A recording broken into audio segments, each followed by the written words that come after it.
to tote the line between, and I'm sure you've gone through this, having the Black girlfriends and trying to prove that you're not trying to be Black, but also having the white girlfriends and trying to prove like I'm trying to be me. Like I'm just trying to be me. Keep that thought. I have a friend. Welcome to LoveliEsteem. I'm Lovely, the auntie you always wanted, the sister girlfriend you didn't know you needed, honey. You got to have self-love to have self-esteem. And here we know that God don't make no junk. So we're going to sit down, talk about it, and see how we can fix it, baby. Let's do it. Okay. Hey guys, this is Lovely with LoveliEsteem, and you're in Healing Through Conversation. I am talking to one of my great sister girlfriends. We don't get to talk all the time, but when we do, we be kikiing, crying, laughing, talking about ourselves, probably talking about other people sometimes, not always on purpose, but they jump in to the conversation sometimes. We connected actually through work, but I will tell you this. There are some people who come in your life and they create such a bright energy that like you can't help but like we saw each other and we stopped and was like, I already like you, but like prove it. And it was like hilarious because we challenged each other and liked each other at the same time. I was like, who are you? Well, what you got to offer? Well, why you gonna be my friend? And then it was like literally, I mean, in the same day. Like it took no time. We were crackling so much that at some point, I think the security guard looked at us like, hey, do y'all want a room? Simmer down. And I was like, we don't want a room. We don't want a room. So but I wanted to read your bio because it was so freaking honest. It said, I grew up in Westminster with my parents and brother, Tony. I came from a cultured background as my dad is Puerto Rican. We had countless parties and cookouts. I'm like, girl after my own heart. We celebrated everything. I was the only child until I was 8. Ooh, we're going to talk about that. I was spoiled by my dad, daddy's girl, of course. I was always surrounded by music, dancing, and love, and she still is. I had a large group of girlfriends that I grew up with, and we're still friends today because of who she is and how wonderful your spirit is. I'm married with 2 children. I'm married with 2 kids and 2 beautiful grandkids that she be on Facebook just blasting these poor babies' faces and be like, Mama, make us stop. My youngest is about to go to LUS in 10 LSU. days. LSU, you put it on here. LSU in 10 days, and I'm struggling. Okay. So I'm going to just tell you this. You will keep struggling because I got a 26-year-old and you know you got an older daughter too. We be still struggling when they go to the 7-Eleven. What you doing? Why are you going to the 7-Eleven? Come back. It's like that TikTok. What you doing? Where you at? Don't say that. That's how I be. And he don't answer the phone. Like I get one little ass word. I'm like, you good? Yep. Like I call him. It's still me. But welcome to the podcast. Please introduce yourself. Give us a little more information. I always love for us to learn more about you, where you are, what you're doing, and how you feeling right now. Struggling a little bit. Yeah. I'm probably struggling a lot. I got you. We're here together. You know me. I'm an open book. Yeah, me too. Yeah. I am too. So yeah, but my bio said I was an only child till I was 8, and it's so funny because my brother didn't get submerged in this culture so much. So he's like, what the hell? I got the ass end of the stick. So like the music that he listens to, you would think is completely different than what I listen to because I'm like R&B and hip hop and reggae and reggaeton and like merengue and salsa and everything. But then I love country music, and then I love like Godsmack, like angry music and Linkin Park, 7-Day Folds or whatever. And then he likes that too. So we kind of like connect over music. Him and I were very different, but our energy and our souls and our sense of humor is probably a tad bit more of it, but very similar. I have a half sister that no one knows about because the man that raised me isn't my biological dad, but no one knows that. Not no one, like my close friends and my mom. It's not broadcast. It's not broadcast. No. My daddy is in heaven. My biological dad is in Puerto Rico. He was also Puerto Rican, but my daddy is my daddy. The other man, I see him, I talk to him. It's not my dad. Nope. Your heart is your heart, right? It's not my dad. So, um, I probably offend a lot of people when I say things because of the way my dad raised me and Keith has raised Jordan and Marquise, Jordan not being his. I have a strong opinion about um, people that date people with children and how you treat them, and that's a reflection on you. And if I see, just recently my husband's best friend of 25 years started dating this chick and she was treating his kids differently. They had a baby, and yeah, I was very open about it, and she did some shit, and he was over here last week, and I was like, I don't want to say I told you so, and I said I just messing with him, and his boy's a cop, and we're all on speakerphone. He's like, yo, I don't ever want to agree with V because she does not need any more ammo, but she was right. And I think that I was just right because if you choose to date somebody with children, that's your kids too. And if you can't accept that, you don't deserve them. So, now that I've on a tangent, But girl, I'd be off. I'm like, I get off the bus, get on the soapbox, and get off the soapbox, get back on the bus every day. Every day. Today I was like, maybe I should take my meds so I can stay on track. But I was like, nah. No, I need you to free ball this. Yeah.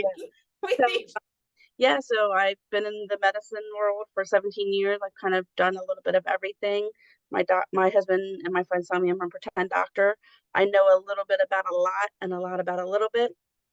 And now I just left the medical field and I now do dental, which is weird. That's a little bit of adjustment, but I love my last job. I love the team that I built, but I was getting bored. And, my mom died in March.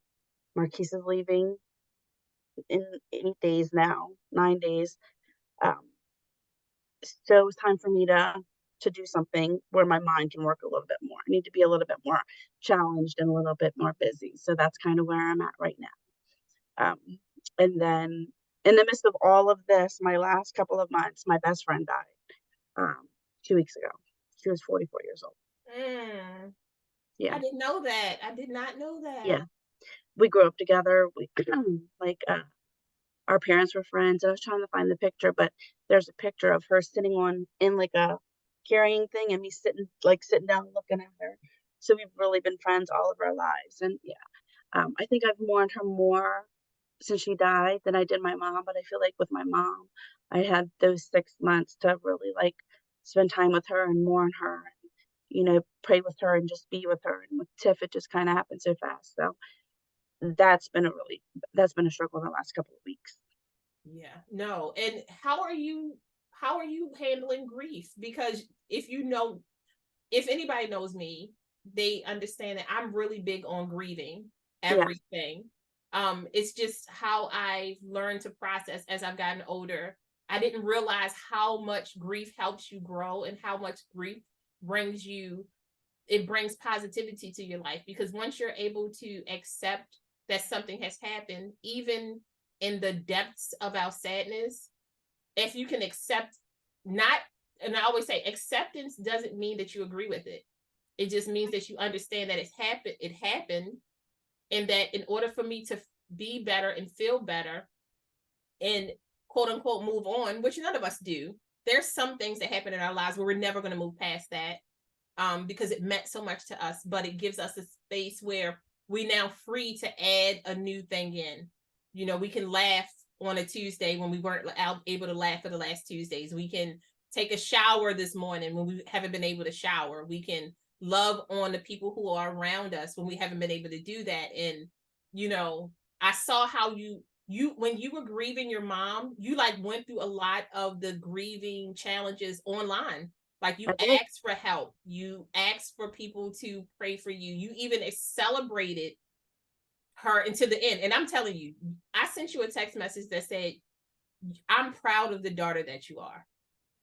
And I didn't need you to respond back to me. I didn't need any of that. But I was like, yo, I want to go out like that. So give me a party every day until you can't give me a party, because it gave you time to celebrate that. So how are you handling grief right now? I just had this conversation, and I'll go into that in a minute, but my daughter's step grandma, we don't use that term, but her grandmother's also has cancer. And I was texting with Jordan's aunt right before I came downstairs. So I was already like in my feels. So with my mom, that's what I did. Like when we got the diagnosis, we knew we had about 6 months, and I just went into like, I didn't let her see me cry. I didn't let her see me cry. I just cried alone. I cried alone. We found out in August of last year. And then I think in January is when I finally like just sat on her knees and cried. She's just like, it's okay, baby girl.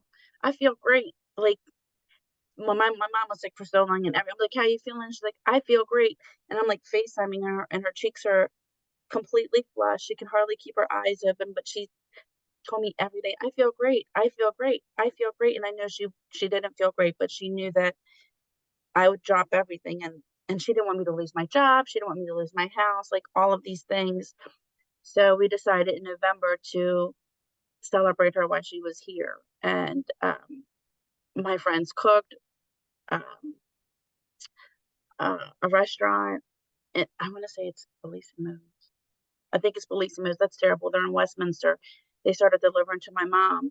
The delivery people would come in and sit with my mom. They would check on my mom. They would just bring her food randomly. Like, who does it? It was like a little like Mexican guy, just like sitting at my FaceTime mom. He'd be like, hello. I'm like, hi.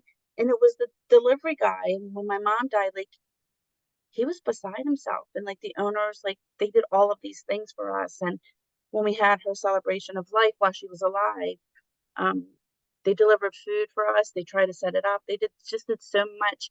And it's just because he made this relationship with a stranger delivering food. And my mom was just like me. She loved everybody. She didn't care.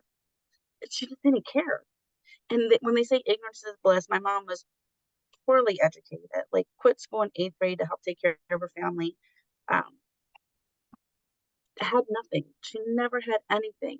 So it'd be her birthday. Like, Mom, I want to take you for dinner. What do you want? She'd be like, how about hot dogs from the hot dog stand in Westminster? Like, what? You want? We want to take you to a nice dinner. You want hot dogs, Mommy? You're gonna get hot dogs. And this was even before she was sick. So I feel like I just really have that opportunity to spend with her.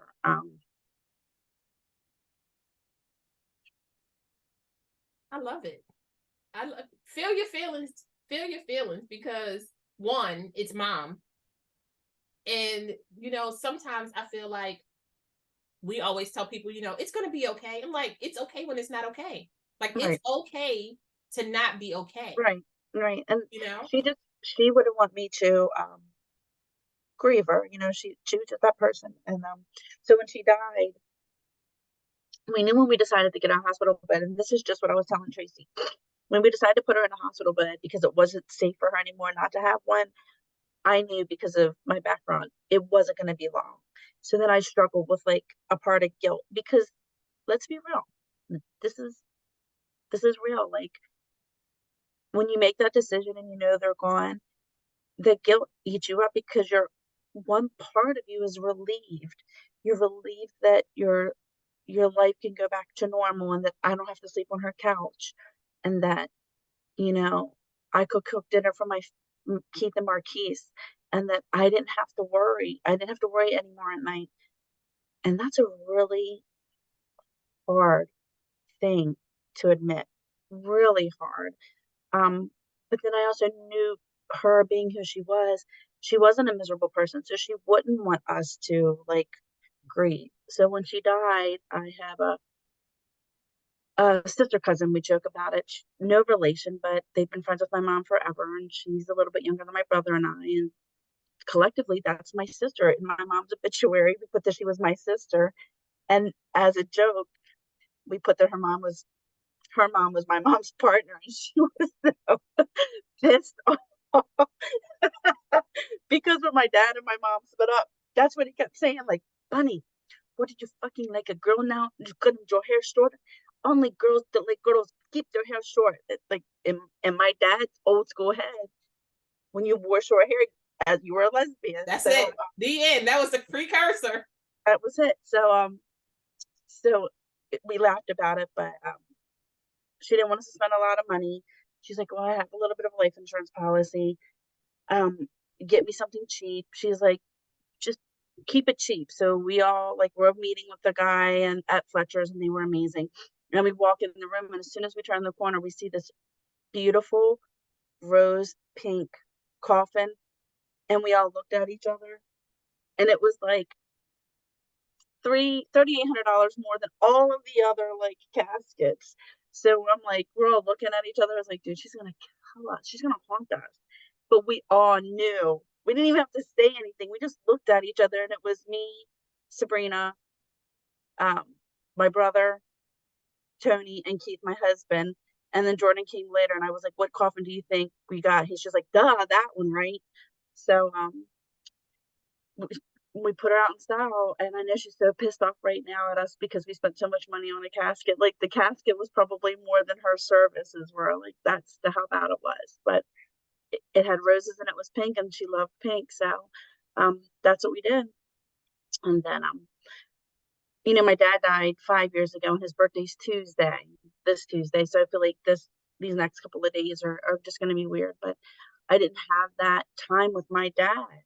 He just died. Like, he had a stroke, and I left the house, left my phone at the house. I was like, oh, we're good. If mom needs us, she'll call us. And we're somewhere, and Keith gets a phone call, and he walks away. I'm like, who the hell you answer your phone for walking away? It was my brother that called and said that my mom had found my dad dead, because I lived in the same apartment building. So, yeah, I'm 46 and don't have either one of my parents, but I have a lot of support from family and friends, and that makes a difference. And I mourn my dad a lot. I feel like I mourn my mom a lot. And then with Tiffany, man, I've mourned completely different. Like, it's just been so crazy. And she had a problem with addiction years ago, so she kind of didn't want to come around because I think she was embarrassed and she didn't want me to judge her. And first of all, how respectful of someone, but that breaks my heart at the same time. Because I'm not someone to judge, and we just started reconnecting again, and then she was gone, and that's what I'm struggling with, just her death. Yeah. I'm in my basement now, and we had Marquise's graduation party a couple of weeks ago, and I was like, Tiff, come help me clean. I'll pay you. Just let's do the baseboards and stuff, because after the party, I knew people were going to come back here. So we're down here. I'm down here yesterday, and she cleaned down here a couple of weeks ago, and I'm singing and crying and vacuuming. People probably thought I was crazy. If Keith could hear me on the camera, he's probably like, what the hell is this chick doing? So I was vacuuming. I'm like, and now every time I vacuum, I think about her, because she's like, girl, I vacuumed the hell out of that carpet downstairs, because we have a dog, and so something like that triggered me, using the vacuum, because I know she was the last one to use it here, weird stuff like that. And when you grow up with somebody and they don't make friends like that anymore. Social media has ruined so much shit. It's so great, but it's so horrible in the same token. So yeah, that's what I'm struggling with. No, and a couple of things. You and I connected with regards to losing our fathers, because you lost your father, but you had a full relationship with your father. You were a brat. Let's just be honest. You was a brat. Oh, for sure. Never had my speech. And I absolutely loved hearing your stories about your dad, because I'm one of those people where I don't need to have experienced it in order for me to experience your joy.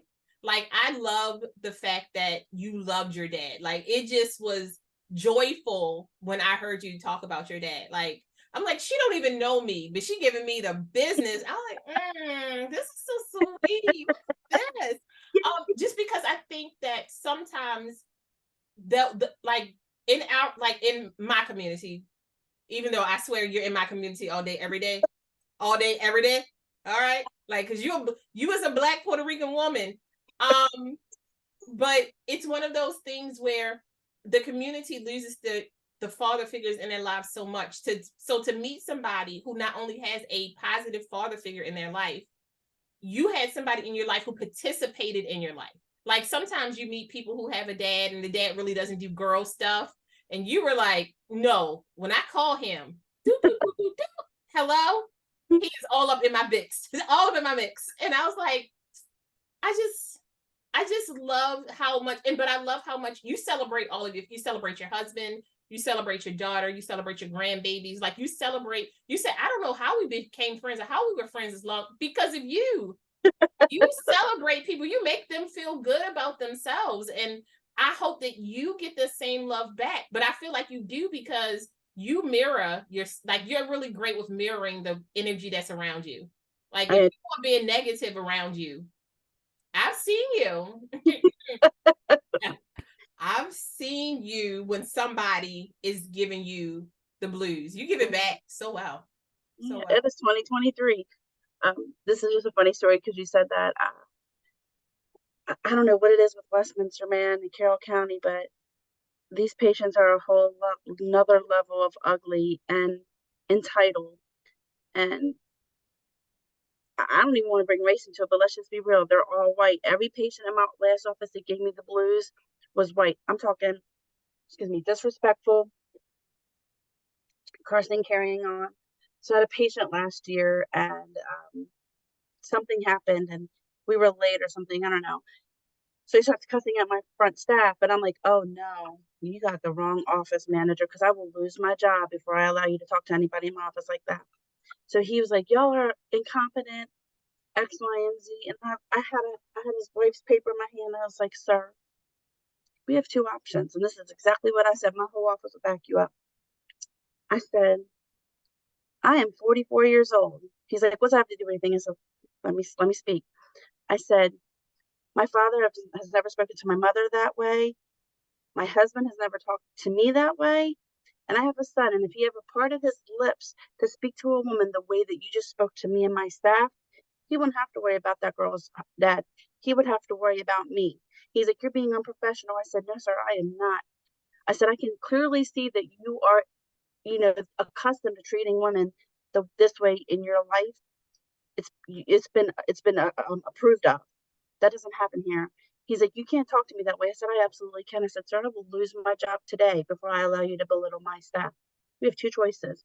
I can continue to treat your wife and you are never allowed back in my office, or I can fire your wife as a patient and I can send her medical records wherever you want them to go. And by doing so, I want you to know that every other dermatologist in Carroll County and Baltimore County are booking 6 months out. So you pick. He's like, you can't do that. I said, I most certainly can. It's my ethical right because you threatened my staff and myself. We continue to treat as a wife and you never bring his ass back up in there. No, you're not today. I don't get talked to that way. And I will not talk to somebody that way unless it's AT&T because I do lean on them. But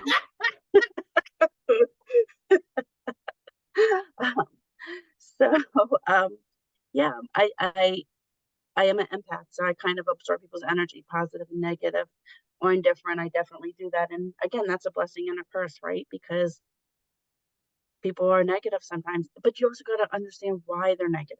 Like, give them a chance. Is there a reason? Or are they just being a cunt just to like I see this shit on TikTok where like some chick's going crazy. Dude, I pray for that day to happen to me be there. No, you do not. You are not even allowed. Dear spirits and ancestors, do not give her what she wants. Because I would shut that shit down so fast. I would just make them feel so small. Just because, I just can't even. I just can't even. I did my Marquise. I'll be out with Marquise, and I'm like, yeah, thanks, and I'm like super like happy. And Marquise is like, Mom, you think you're great or nice or whatever? He's like, you're passive aggressive, and I just think I'm being happy and bubbly. Not to him, I'm passive aggressive. Well, what I've learned, especially from our kids and then that next generation, because communication is not the same. Like they're not used to having face-to-face communication. They're used to either text or email or comments. So you get to read the comment, text, or email in your own voice or how you presume the person is doing it. Versus we had face-to-face. Like you knew. Yeah. what they were saying. When they were saying it, you were like, okay, all right. That's why when they see people our age or older than us going off, they're like, what was wrong with y'all? Like, why y'all even out here like this? Who hurt you? You're like, do you really want to know? Because I got a whole conversation about this one, okay? I got abandonment issues, bitch. I got some things I need to talk about, and you're not prepared for that. You're too young to accept my trauma. There's an episode of Family Guy when Peter, and I love Family Guy because it's ignorant and inappropriate, and it's like, it's funny. But Peter's like standing in the living room, like rocking, playing like Lionel Richie, hello. And he's like, oh, Lionel, who hurt you? Who hurt you? So, like, now my family and I will like say that. I'm like, I'll be on the phone with Jordan, like, who hurt you today? Like, she needs a hug, So it's right. Like, people are because someone probably hurt them. It's so true. I was just having a conversation with one of my friends yesterday, and I was saying to them, I was like, there's a lot lost in communication. I said, because a lot of the times you expect people to speak to you in the language that you speak, because we're just used to like, hey, this is how I talk. You're going to have to talk like this. Or this is how I talk. You're going to have to talk to me like this. And when people come at you different, you're like, the music stops. You're like, wait. But honestly, to have the emotional intelligence for yourself to be like, okay, I'm going to lose my job. Let me pump my brakes. Okay, so these are your two solutions. These are the options that you have. The end. My boundary was you threatening us. You can do whatever you want to do, wherever you want to do it. But in this space, my boundary is that we're not going to walk out of here wondering if we're going to have our lives tomorrow because of the things that's coming out of your mouth. I will call the cops on you. And your wife will not have teeth because we're not going to serve it. Like, and she doesn't deserve it because I'm sure she's been spoken to you like this for so long. This is normal to her. Exactly. We've seen it. We see it, and it's crazy. So, yeah, I think that the respecting is it's faded. Like, respect is faded. Respect for people and for employees, for one another, for husbands and wives, for friends. I think respect has just kind of gone by the wayside. We Marquise and I went to his best friends lost their cousin, 30 years old this week. So at Friday we went to the viewing, and when we were leaving, Marquise ran in front of me. I was like, why cut me off? He's like, I'm opening the door for you. And I'm like sorry, So he's like, that doesn't happen. And he doesn't do that all the time. But in that moment, he could tell that I was a little bit upset for Michelle. And, we're super close. We've known them now for 13, 14 years. And we're family. He could tell I was a little bit upset. And he just did that one thing that just like made my heart skip a beat. I'm like, bitch, look, when your kids do stuff, I always say we're grown enough now to know that we heard what our parents were saying. We heard everything they were saying, and we heard what they didn't say. And if you grow up, quote unquote, like mentally grow up, not physically, you realize that your children, they read you so well, like they be reading you for filth. Yes. And you think that you be like, no, that's not me. And then when they finish with you, you be like in the corner with your thumb in your mouth. Some of that's me. How did you are? Yes. So it's funny that you said that, because I wanted to share this with you. Keith's Black. Marquise is half Black. Keith's dad, of course, is a Black man. And I've been with Keith for 22 years. And I don't know, maybe 10 years ago, Keith's dad calls me. I'm like, hello. He's like, hey, what's up? I'm like, nothing, what's up? And right now he gets on my nerves. Like, him and I are not seeing eye to eye for some shit. But I'm gonna put that in the back burner for a minute. I feel like he switched up a little bit. We beefing, but he don't know, but I think he knows. But he's like, I just wanted to talk to you about something. I'm like, what? He's like, man, I ain't never hugged nobody as much as I hugged y'all when you came around. He was like, you don't give nobody a chance. He's like, you just love everybody and hug everybody. He was like, I don't think I hugged anyone as much as I hugged you. Like, and since I met you, like, I'm more affectionate. He's like, you taught me something, Vanessa. He was like, you taught me how to be affectionate. He's like, my dad wasn't like that. And so I didn't get that. And I didn't give that to Keith. And Keith wasn't like that when I met him. And now he is. And that made me feel really good. Cause I'm like, you know what, you little short shit head, you taught me how to pray and feel it. So now we're like, we're good. We're even. Mm-hmm. So I kind of sit with that. And, so I see when you say, your culture, your people, it's different. It's It's different. different. It's different. But I think that, always one of the things that I don't agree with when people say, I don't see color. I'm like, you have to. You have to, because my thing is this, I don't want the erasure of culture. Every culture brings something. Even white culture, every culture brings something. I know people say, white people don't have culture. I'm like, yo, there's a woman down in the South right now making a cake that I want. Okay, I want, because her dessert is the best fucking dessert ever. Now, will we agree on everything? Probably not. Okay, but we're going to agree that sweetie and honey and tea and cake is the best shit ever. That's what we're going to agree on, and that's it. Because my thing is, I'm okay with you not getting along with me. Like, I'm okay with that because I don't like everybody, right? But I don't dislike you because of my preferences. I dislike you because of your characteristics or your personality trait, right? Because I'm like, there are some people, I always laugh because I'm like, in every community, we have our own hierarchy. In each cultural, in each economical, in each racial, we have this intersection of the people who made it out of the hood, or the people who make a certain amount of money, or the people who are in the hood, or you got the rednecks, or you got the, poor white, like all the things that we kind of stereotype each other with.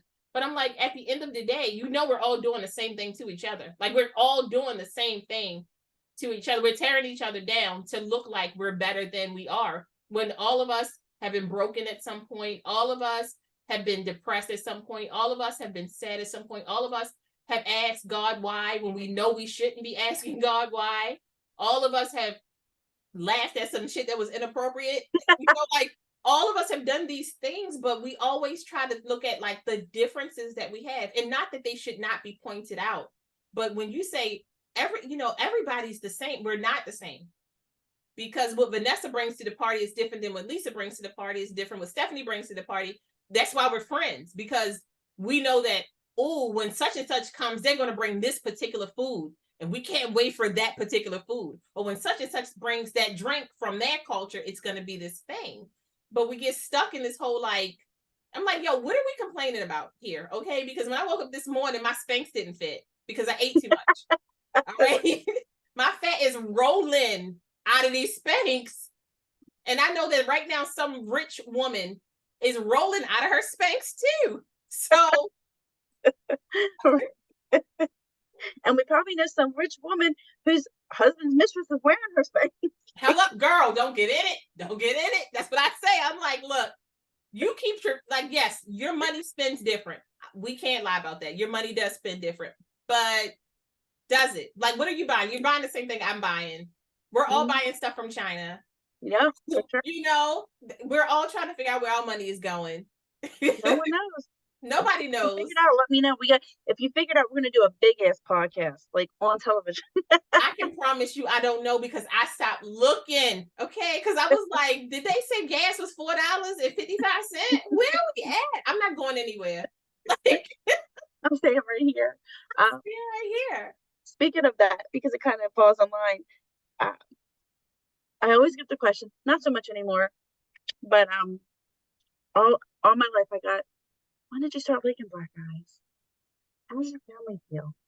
The fuck you mean? None of my family's white, but my one side of my family, they're all brown. Some of them are a little yellow, some of them are a little dark, some of them look black, some of them are like Afro Puerto Ricans, and then I have my mom's country as bumpkin. There might probably be some inbreds like back. Who knows? What do you mean? What do they mean? What do they think? First of all, my grandfather was a racist fuck. He's deceased, and I literally like looked in his casket and was like, wish things could have been better. And like, went to his funeral for my mom. Really struggled. Went to Keith's dad, his name's Keith Osso's church, talked to the pastor there, but what did my family think? What does his family think? Bro, I come on strong. You either love me or you hate me. So they didn't have a chance either. And if you look at his family, they're all mixed up too. All kinds of ethnicities. And then I always get, and when did you start liking black guys? When I don't know. I always like brown people. Like, that's all my friends are brown. Like, so to me, to me, my question was like, damn, I had a baby with a white guy. Like, and that's terrible. And that might offend someone. But I hated him. He hated me. We fucked around as a challenge. Like, white guys don't ever like me. Let me try to mess with him. And I ended up getting pregnant. So it's I don't know when I started liking a black guy or whatever. I liked who I liked, and it wasn't ever a big deal. And it wasn't in my friend group. It wasn't anything weird. Does that make sense? Like, no, it makes perfect sense, because I always tell people, when people say I have a preference for, I'm like, that's not the problem. The problem is when you have to put other people down in order to have your preference. Right? So like, sometimes you may have seen a show on television and Idris Elba walked by and you were like, it was a formative day. And you were like, I think that's going to be the kind of man I want to date. Or it might have been Christopher Williams back in the day. You was like, yo, what? Them little yellow bamas. Yeah, you said, where he come from, and how do I order one of them on the internet? Like, so It just depends. But I think that when you try to ask a person, like, when did you start liking? I'm like, when did you realize you like boys? Or when did you realize you like girls? Like, one day I looked over and was like, he cute. Okay. And it worked out, and I had good memories attached to these things, because sometimes who you date is based off of the memories that you have, those core memories that stuck with you, and people who accept you. Like, if you go into a community and you're accepted for who you are, and people love you for who you are, that's a ride or die community. Now you in it. Now you trying to figure out how to get your hair in box braids. Now you trying to figure out a French roll with a finger waves in the side. You got to tilt it. French roll in the back, tilt in the front. You know what I'm talking about, because we all try to do 3 and 17 hairstyles. You saw my picture. Stay left. I'm gonna find it. Hey guys, this is Lee with the T, and I'm doing more research. I'm smiling because I'm listening to a book at the same time. I can't tell you about it because you might not believe me anymore. Anyway, there's a website called Lines for Life, linesforlife.org. The Racial Equality Support Line is led and supported by people with lived experience of racism. We offer support to those who are feeling the emotional impacts of racial violence and microaggressions, as well as the emotional impact of immigration struggles and other cross-cultural issues. I've never had to use them. Again, I always say when I'm trying to find more information, I let you guys know. They have crisis and helpline services, prevention and post-prevention programs, skills training, volunteering internships, and they also work with policies and advocacy work. I'm just saying, try them out. Linesforlife.org. Bye. Let's continue the conversation. Was my senior picture. French roll. Anissa did it. French roll with my sides bangs, hard curled. Keith's like, they were just trying to hide your lazy eye. When'd you get your eye fixed? Like, because now people might think that's like culturally inappropriate or whatever, and I'm just sitting here like, me? But then I have to think, maybe that is to some people. I don't think it is, but maybe it is offensive. And then I'm like, here's my little brown baby. Like, how do you prove, like, what the hell? Because to look at me, right, I look white. Like, you have a conversation with me, you don't know any better until I pick up my phone and it's my cousin on the phone, and instantly everything changes. I'm not speaking Spanish, so I'm not going to fake the phone, but my whole dialect changes because she's loud and I'm loud. Who cares? You are who you are. Like, it's just that's how I'm ride or die. If I fuck with you, I do. If I don't, then I don't. And if you hurt somebody that I'm close to, that's it. Yeah, you do. You be coming out swinging. I'm like, did you ask any questions first? You be like, no. I'm gonna ask these questions when you on the floor. Do you Yeah. want it in the right eye or the left eye? I'm like, wait a minute. But no, But- seriously, but it's a the difference. what? But one of my girlfriends, we were talking about appreciation versus appropriation, right? So appropriation is when you're trying to make money, you're trying to claim something that isn't yours, and you're not giving the acknowledgement and respect to that culture. So I'm like, all of us at some point has, especially walking around in African print. I'm like, Lisa, I consider myself I'm a black woman. I don't usually say I'm African American because you see me, but I appreciate and love and study the history of the culture so that I don't do anything that misrepresents them. Like, I'm not gonna wear a kente cloth bathing suit. I'm not putting my cootie cat on that. Like, I'm not doing that. That's not me. All the Rubbing it together. That's not me. However, if there are ways for me to be able to not only show the cultures that I love, because I love so many cultures, Puerto Rican cultures, I always laugh because I'm like, all of our cultures blend, like we flow into each other in different ways because all of us were invaded at some point. All of us been touched by something at some point, and all of us have these rainbows of ultra light skin, damn near beige, pale, all the way to like purple, black, that, dark wind. I'm like, you're never going to have pimples. You're never going to have, your skin is amazing. Yeah.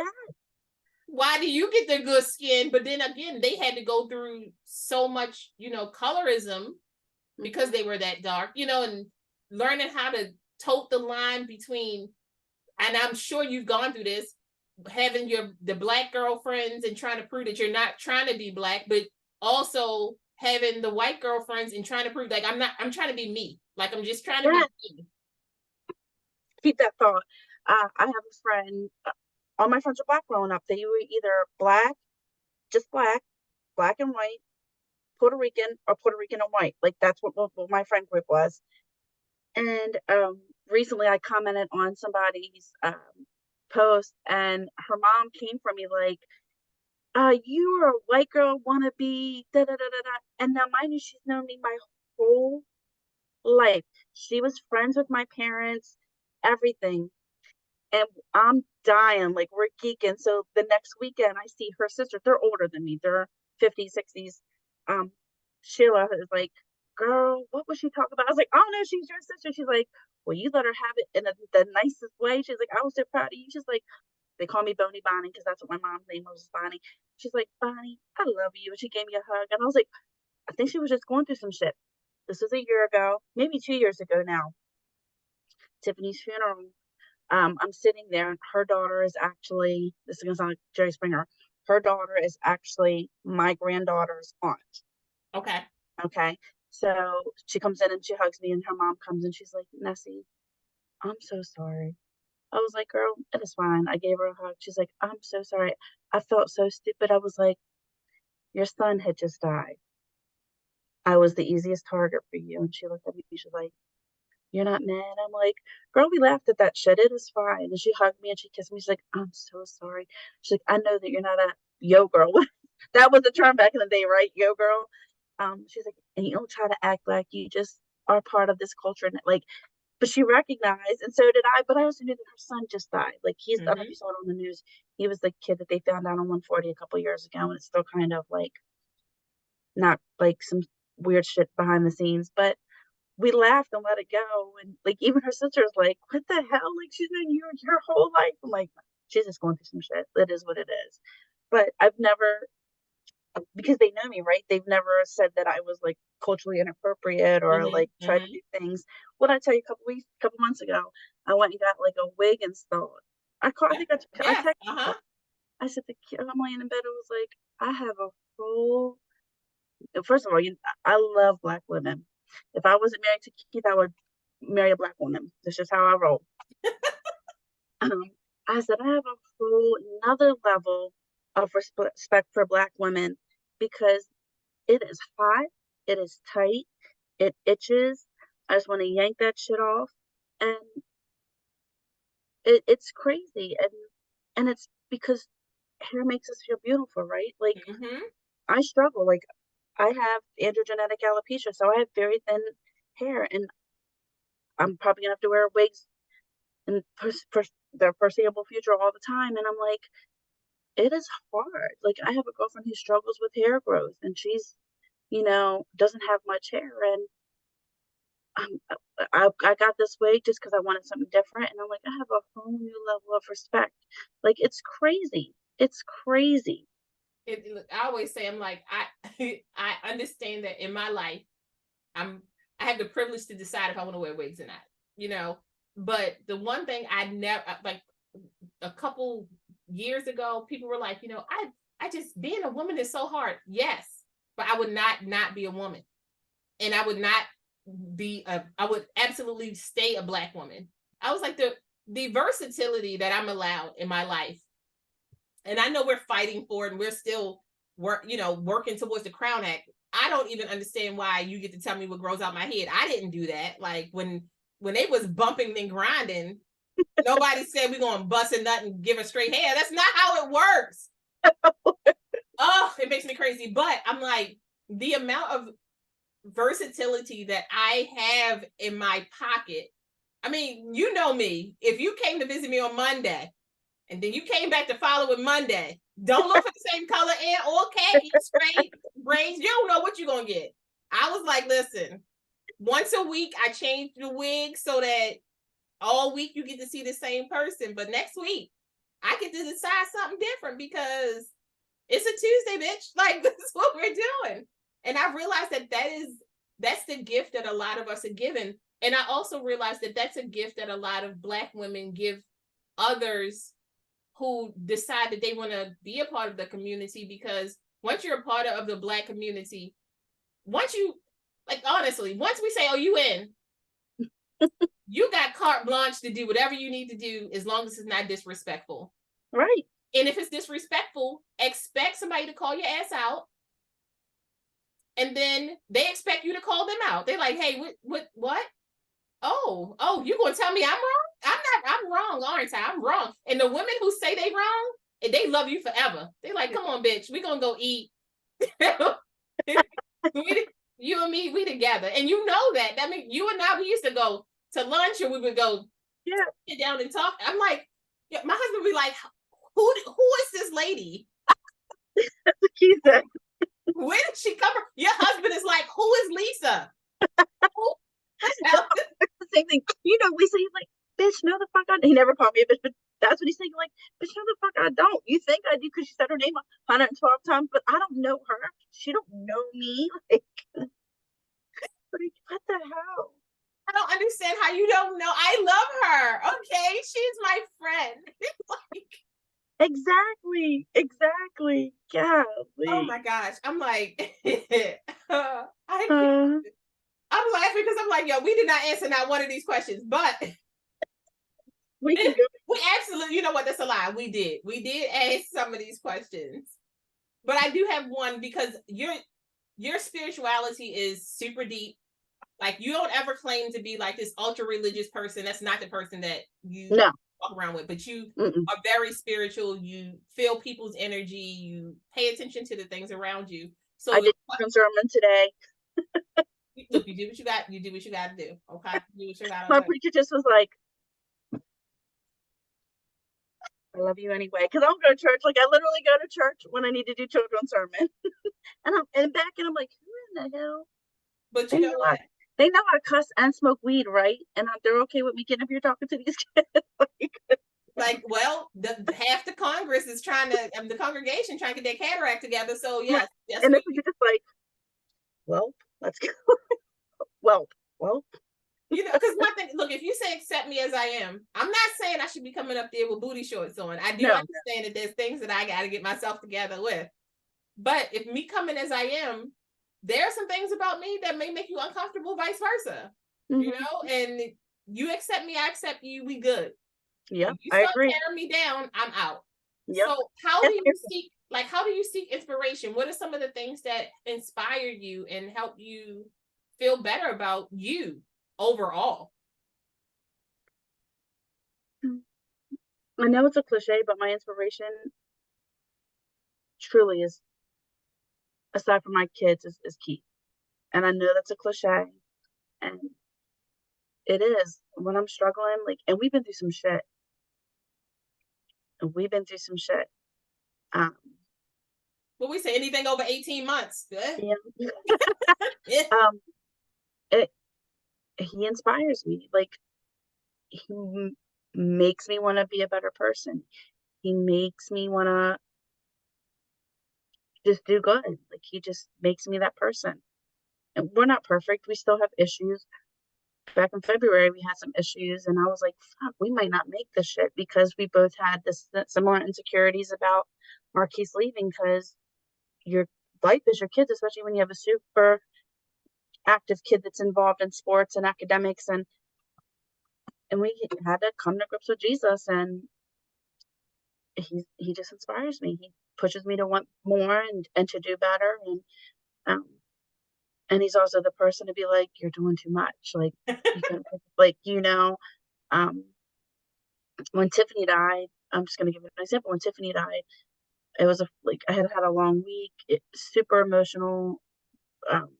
She died on a Thursday. They weren't doing everything till the following Saturday. So Friday, I worked all day at a brand new job that I just started, and I'm making like 9 pounds of pasta with turkey and not ground beef, because some of the people in our friend group, are Muslim, don't eat beef, pork, whatever. So I did turkey, like literally 10 pounds of pasta, trying to like make deviled eggs. And I'm like, and I'm crying. He's like, what are you doing? He's like, we could have ordered this for them. And I'm like, dude, we got to come up with like $7 grand in 3 weeks for school. It was so much cheaper for me. It cost me $30 for all of the ingredients. And I'm just cooking. He's like, you're exhausted. He's like, I was like, am I doing too much? He's like, you already know. He's like, but I also know how much she meant to you. He's like, I'm gonna go next door and get a drink with the neighbor. He's like, I'll come check on you when you're done. Like, he knew that I wasn't gonna not do that. Mm-hmm. So he does inspire me. And he's not perfect. And he might be texting some girl now, but I know that he's still gonna inspire me later on. Look, he texted his daughter, his mom, he texted his grandbaby. Right. What you doing? How you? Pop said hello. That's right. what he doing. Because he be all up in your business. Up in your business. So I would say that he inspires me. And then Marquise, man, and Jordan, she calls me on my bullshit. She does. And he just gives it to me straight. Like, he'll say something. He's like, wait a minute, think about what you just said. And I'm like, what do you mean? He's like, no, don't switch it up now, Mom. So he's my thinker.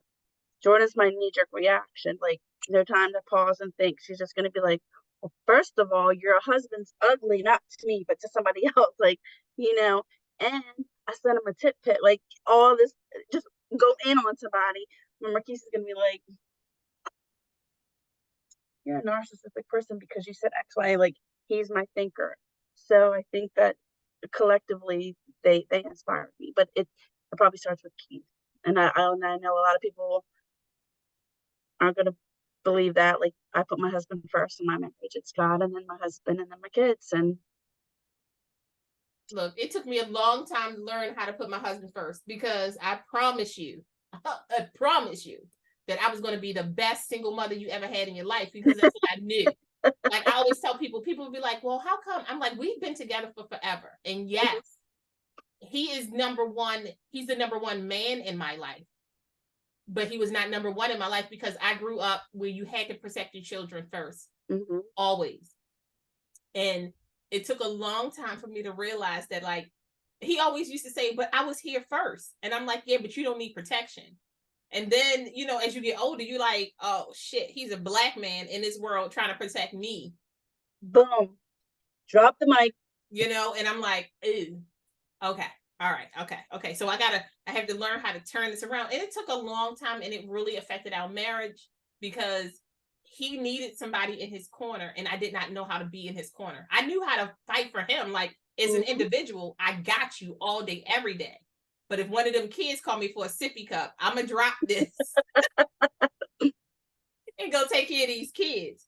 Flip side to that, I was not the person who, like, made plates for anybody. Like, in my household, I put plates down, you get a plate, you get out. Like people are like, who gets to play first, your husband or you? Me? I get to play first. I want the big piece of chicken, not everybody else. But I was like, we'll see how it works itself out.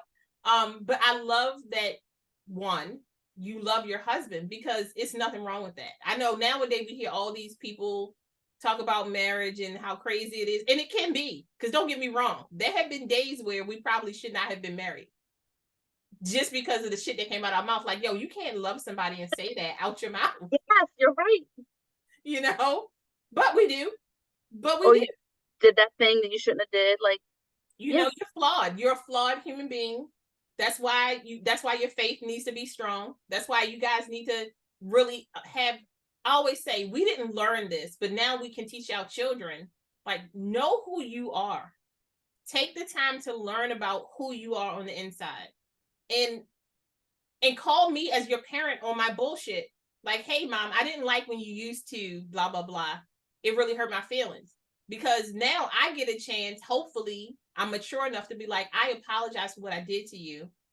It wasn't wrong. Your feelings, they count. And let's see how our relationship can build off of this. So that way, when they go into a relationship, they're not taking our baggage with them. Because I don't want you to date your girlfriend and be beating her over the head with my Louis Vuitton bag that you know fake. It's fake bags. Ain't that either. I'm not gonna take care of it. I'm gonna throw that shit down. The baby's gonna spill her cup. They both got sick of McKee's card 2 times, but someone's gonna throw up on it. I don't need it. I got this right here. That's from my credit card. My ID goes. Boom, let's go. Said I'm out. I ain't got time. All my purses turned into travel bags, because I will put some shit in the purse, because I'm like, why are you this big if I can't stuff you? I need an extra pair of drawers, panty liners. I'm going, at some point I'm gonna need to brush my teeth. Everything is in this bag, and I'm gonna leave it in the back of the car, because I do that anyway. So in my house, I serve my husband first, and then I serve my Marquise, and then if Jordan's here, I'll serve Jordan. If Kyle's here, I'll serve Kyle. That's just what I do. If you came to my house, I would do the same thing for you. If you and Kenny came over and we were sitting down eating dinner, I'd make Keith and Kenny's plates, and then I'd make your plate and make my plate. That's just what I do. And is it old-fashioned? Yeah, but culturally, that's how Puerto Rican women are. Like, we serve our husbands, and in the same token, he has no problem doing the dishes. If there's dishes in the sink from, Friday, Saturday morning, I'm sleeping in because I don't sleep well at night. I come out, the kitchen's done. Like, he's cleaned the kitchen. It's clean for the weekend. So there is a tit for tat, like, here in our house. It's not a tit for tat here in our house. I tell them I love them through cooking food. I love cooking, and I play music, and I cook, and I taste the food as I go, and I'm singing and dancing. Not well, surprisingly, I cannot dance. Don't look over here. That's probably why we friends, because I don't know. So that's what I do. That's just, and I love it. I think it's different if your significant other expects it. He doesn't expect it, but he knows that I love it, so he just lets me do it. Yeah, and I think that in your house, the culture that you create in your house is for your house. I think that's where a lot of people they get it wrong, right? So what works for you and your husband is not going to always work for the next couple, nor is it their responsibility to put their beliefs back on you. And you can love your spouse and care for them, and neither one of y'all make each other plates, or you could do everything for each other. It just depends on what makes you guys happy. Because what I found a lot being with somebody now, we always laugh. I'm like, it'll be 35 years next year, right? And I was like, yo, that's like a party. I am 47. Okay, think about that. I'm 47. It'll be 35 years. I don't even know what my underarm smelled like before he came along. I got no clue. I just know that I was in love with him, mommy. You don't understand. He's my guy. And you told me that years ago. That's me. We're the same. Your little voice and everything. You're like, Mom, like, you said the same thing. I did. I was like, we're gonna be together. She's like, okay, I like him. Like, he's a cool kid. She was like, but simmer down. Your hormones are all over the place. I was like, my hormones are a hoe. Somebody help me, please, Lord. But you know, it was just one of those things where I always say, I'm like, we've been together so long that I used to always say we created our own culture. We didn't know what marriage looks like. We didn't know what relationships look like. We didn't know what parenting looked like at that time. But it didn't make it like we weren't scared to do it. We just did it because look, I'm pregnant. Okay, this baby coming out. So what we gonna do? What we gonna do about it? Okay, because I'm pregnant again. Just so you know. Oh, by the way, I'm pregnant again. I was like, listen, I'm gonna tie. My tubes need to be tied because every time you look at me, I'm pregnant, yo. Like it's not okay. And I know people are like, well, you could have just used birth control. I was like, listen, I got pregnant with the first one on birth control. I did not believe in that anymore. Like, I was like, that 90s sperm was different, I guess. I don't know. The music contributed to that. Trust and believe. R. Kelly. I probably got pregnant to club music. I'm like track 19. I probably got pregnant at track 19. I'm sure. Sex track 19 or in the club. Big girl, big girl. Yes, I was laughing. I'm like, that's where they did the remix to Candlelight and You. I didn't even know that Shantae Moore could sound that like freaky and sexual at the same time. I was like, you should not be dancing like this to her. Like, she did not sign up for this. But Booby was the man. He was the man. Like, if you had to track anything. And yeah, he's still been making music. Once in a while, he'll send me a message like, you want to buy my sex track? No, because now I have Apple Music and I can get all them songs on my Apple Music. But I literally bought a CD player when I bought my car, and it's not that old. It's a 2017. I opted to have a CD player because the Apple Music wasn't really a big thing. And to this day, I'm like, why the hell did I get a CD player? And he's like, because you stuck in the 90s. You wanted to listen to DJ Booby. You had that big, remember you had the you got the 5 changes in the back of the trunk. Yes. You CDs in there. They wired it to the front. In the back of the Acura. Oh. In the back of the Legend. Oh my God, dude. I'm telling you, but I always say, I'm like, we had some of the best and worst times. Like, yes, it was so revolutionary. Like from when we were born to now, the amount that we've seen, but like the amount of technology, think about, like, we graduated from high school and computers came out. Like, you know, so it's like the internet was there, but not, they don't understand. You can go on the internet and just be on TikTok watching it for hours. That dial-up was different. Okay, it shut down your house. Don't pick up the phone. I'm on the internet. What? Like, what nowadays? You would be like, what's your first screen name? I'm like, I don't know what my first screen name was, but I know it was on AOL. I know mine. Butter Pecan Rican. So classy. I know. I'm representing for the 99 and the 2000s. I couldn't even tell you what I don't remember what my first screen name was. I don't even remember what my MySpace name was. I think it should have been like chocolate hibiscus tea. I wasn't even that peaceful back then. I probably was like tarantula or something crazy. I'm like, because I always left. I'm like, when people talk about this technology, I'm like, yo, we were on Black Planet. We were freeballing it on Black Planet, and Black Planet was creepy. What about hotornot.com? Do you remember that? You could put a picture up and people would rate you on a scale if you were hot or not. Oh my God, no, because I'm telling you, Black Planet you would get men who would send you messages. I'm like, yo, it was the first time in my life where I was like, I don't think I've had this many dick pics sent to me. That's just what is happening. Oh, I don't even know if Black Planet still exists. I have no clue. Okay, but I know I got off of MySpace, I got off of Black Planet, and I got stuck on Facebook for a minute. And now I don't even do Facebook that often because it be PTSD on Facebook. They be dropping stuff. It's crazy. It's all just, social media is just crazy. And so I didn't even tell Keith, if you listen to this now, I just got a I never get random DMs. Never. That's true story. Like I don't get random DMs. But this guy was like, I just had to tell you that a picture's worth 1,000 words, and yours is like 1,001. And if you're looking to be a sugar baby, dude, I am fucking 112. My hips and my knees are 112. No, sir.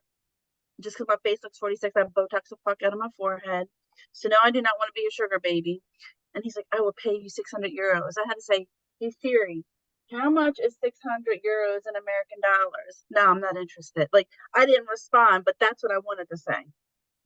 Like, first off, on Instagram, I get the weird stuff all the time. And it's because they see me all made up like this. And my husband sees me with a wig cap on. Okay. So he knows what it looks like. And I'm like, listen, you don't want this. When they say what that mouth do, it complains. It fuss, it whines. It spends money. It spends money. Or Alexa, order me a new Gucci bag. I'm like, and not the fake one. I don't want that fake one from the land. I get the fake one. I'm gonna go back to New York this weekend and go to the little alley and eat. I'm like, girl, don't get me started. I used to love going to New York Day when it's in October when they have the really big flea market and everybody's out.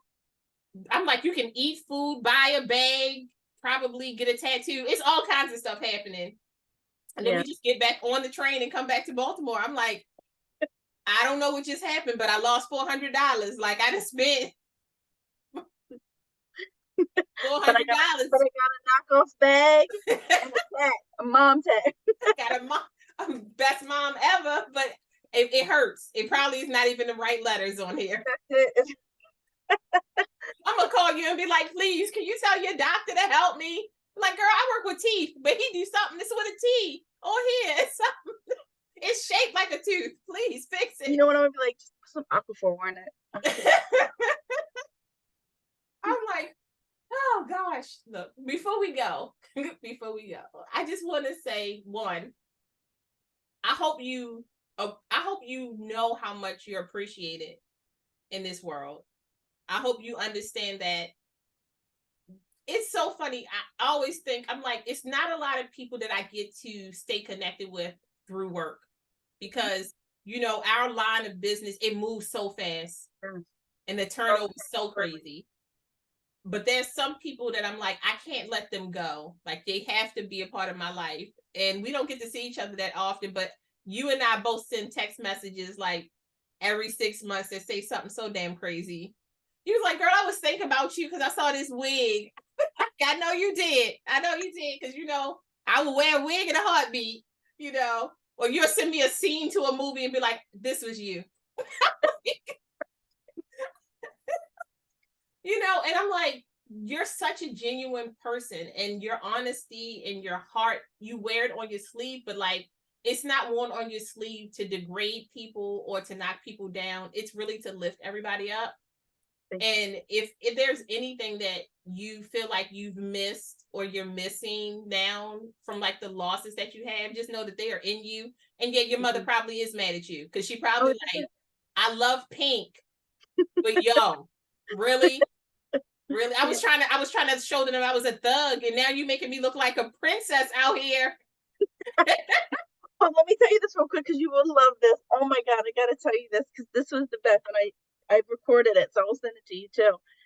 She was on a lot of drugs. When they transition you get put on a lot of drugs. I feel like in my head that kind of like helps you slip away. But she's mumbling and she's like, we couldn't find her. Now, meanwhile, my mom didn't know how to work her remote control. And she came in the city and got me a couple of times, like yanked my ass up on like car kites, like, bitch, you are from Carroll County, get your ass in this car. She's laying and she's sleeping. She's like, we couldn't find her. So you know what we did? We found her on a GPS on Park Heights. I'm gonna send it to you. I was like, and I fucking recorded it, and I was crying and laughing, and I sent it to my girlfriend, who is also married to a Black man, very cultured. But I said, Bonnie was hood. Don't no 68-year-old woman from Westminster know anything about Park Heights. But she did. That's what she found. She's probably reminiscent about me. sis, GPS wasn't available in the 90s, but I cried. She said, I'm gonna pull out this paper map, pop, pop. Right. So how far could she have really gotten?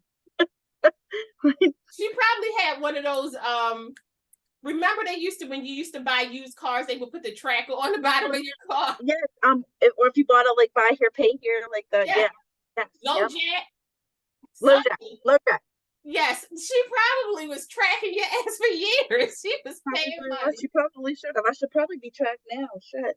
I'm sure your husband has you wired, okay? Mm. Because he ain't letting you go nowhere. You have a wonderful family, honestly. Like, I love the fact that even though you go through problems, trials, tribulations, and you celebrate the successes and you celebrate the fact that, yeah, we went through the shit, but you see, we made it out, right?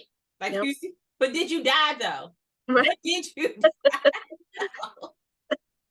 Yeah. So now I want to say something to you.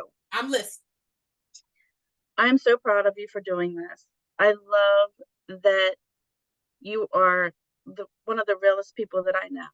And I love that you celebrate and help people with mental illness.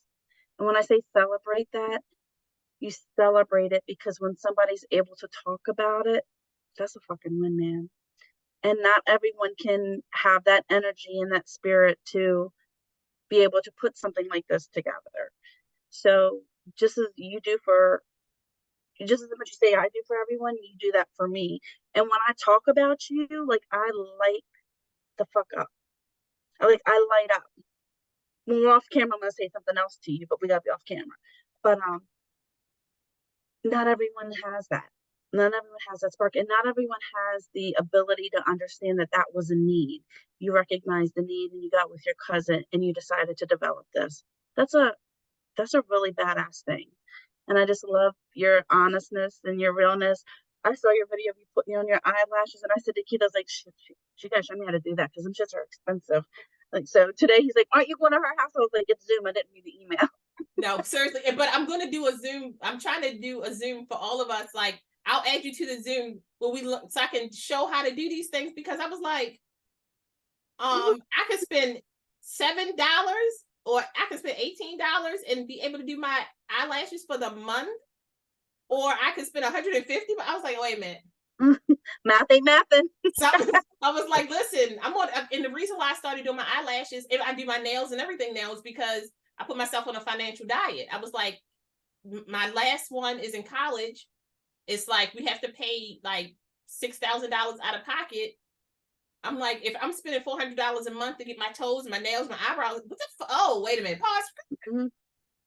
Yeah. So let me figure this out, because whoa, that's like when you start thinking about it like that, I'm like, that's a vacation at the end of the year. That's a bomb ass vacation.